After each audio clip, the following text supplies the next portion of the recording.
মিলি ঝিলকে বলে, তুই সাক্ষ্য ডাক্তারকে ভালোবেসে ফেলেছিস, তাহলে তুই সেই কথাটা বলে দে। ঝিল বলে, আমি বলতে পারব না। ওদিকে স্বাক্ষর বাড়ির কেউ ঝিলকে অ্যাকসেপ্ট করতে পারবে না, বলে দেয়। এমনকি স্বাক্ষর বোনেরাও বলে, ঝিলের মনটা খুব ভালো, কিন্তু ওর যা স্ট্যাটাস, ওকে আমি নিজের বৌদি বলে পরিচয় দিতে পারব না। সাক্ষ্য বলে, তোর আমার সাথে কি? তুই তো থাকবি নিজের মতো, তাহলে কেন এই কথাগুলো বলছিস? এই নিয়ে তারা কথা বলতে থাকে। ওদিকে মিনু ঝিলকে স্বাক্ষর সাথে থাকার কথা বললে ঝিল বলে, আমি ওনাকে বলেছি আমি অন্য একজনকে ভালোবাসি। মিনু বলে, তুই এই কথাটা বলেছিস? তাহলে এতে তো স্বাক্ষর কোনো দোষ নেই। পাশ থেকে মিলি বলে, দোষটা তো সাক্ষ্য ডাক্তারেরই। ও কি বলেছে না বলেছে সেটা নিয়ে ধরে থাকবে।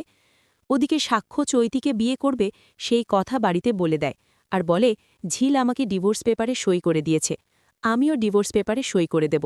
এদিকে মিনু ঝিলকে বলে, তুই সাক্ষ্যবাবুকে ভালোবাসিস, সেই কথাটা ওকে বলে দে। ঝিল গলে, তার হয় না। আমি আমার স্বামীকে চৈতি ম্যাডামকে দান করে দিলাম, ও ভালো থাকুক, চৈতি ম্যাডামকে নিয়ে সুখে থাকুক, ব্যাস। যদি এই ধরনের কলসি হৃদয় আপডেট পেতে চান, তাহলে এই চ্যানেলটি সাবস্ক্রাইব করে পাশে থাকা বেল আইকনটি ক্লিক করে রাখবেন। যখনই আমি ভিডিও আপলোড করব, সাথে সাথে আপনার কাছে নোটিফিকেশন চলে যাবে। ধন্যবাদ সবাইকে।